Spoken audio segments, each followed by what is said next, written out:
tompoko fiakarana Kristy Vasia androany dia faly mizara antsika indray ny rafitsodiny fahamarinana izay mitondra ny lohateny hoe vokatra mitohy. Ny ten'Andriamanitra dia nalaina tao amin'ny Petera faharoa toko voalohany ny andininy fahadimy ka hatramin'ny fahafito. Mivaky toy izao ny anaran'i Jesosy ary koa noho izao antony izao dia manova izay zontom-po rehetra ka ampio fahatanjahantsaina ny finoanareo.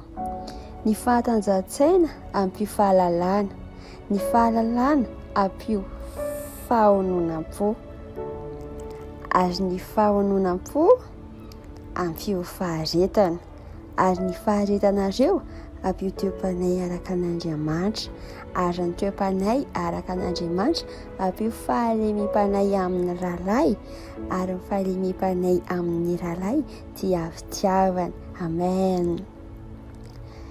Tamin'ny alalan'ny fanahy masina dia nanao kisarisary ireo toetra tsy maintsy ampiana eo amin'ny fiainantsika ny apôstôly Petera ao amin'ny andinin'ny fanokafana izany. Raha te hahazo vokatra mitohy izy. Dinio izay lazainy andinin'ny fahavalo izay manao hoe amin'ny anaran'i Jesosy. Fa raha ao anatinareo izany zavatra izany sady amin'ny fahabetsahana dia ataony izany tsy ho momba na tsy ahavokatra ianareo amin'ny fahalalana tsara amin'i Jesosy Kristy teo amintsika. Amen.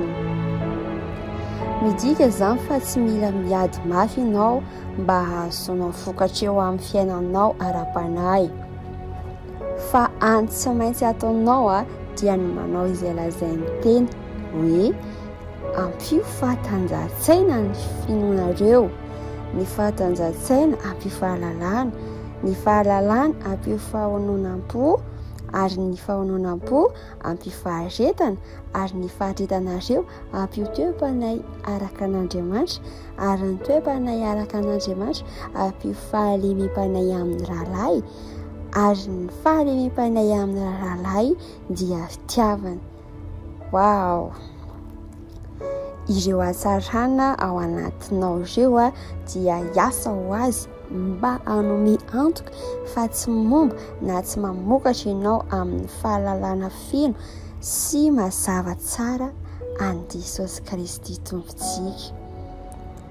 Ny mampalahelo anefa dia maro no mahafantatra ny tompo fa any andohany fotsiny. Afaka mitanisa ny anaran'Andriamanitra sy andin-tsoratra masina maro izy ireo saingy tsy hita eo amin'ny fiainany ny vokany. Satria nahoana ary? Satria tsy nanampy ireo hatsarany ireo izy ireo. Azonao ve? Koa mario izay nolazainy izay manao hoe fa raha ao anatinareo izany zavatra izany sady amin'ny fahabetsahana. Midika izany fa ireo toetra tsara ireo dia tokony ho betsaka ao anatinao amin'ny fatra mitombo. Izany no antony ohatra tsy tokony teny mihitsy ianao hoe tsy dia mahafaharetana. Tsia! Tian'Andriamanitra hitombo ao anatinao ny faharetana nefa fa ambara kosa hoe olona tena manam-paharetana ao. Tsy mikoropaka izany ao na tezitra na mitebiteby manoloana ny fanamby rehetra. Fitahiana ho ahy ny fanamby. Amen. Ireny no fiandohan'ny fisandrantako. Amen. Wow. Ary koa lazao mandrakariva hoe maneho malalaka ny natiorany ray ny fitiavanao ary mampamirapiratra ny hatsarana sy ny voninahitry ny lanitra ny tontoloko. Alleluia. Hoy ny Petera faharoa toko voalohany andininy fahasivy. Vaky toy izao ny anaran'i Jesosy. Fa izay tsy manana izany zavatra izany kosa dia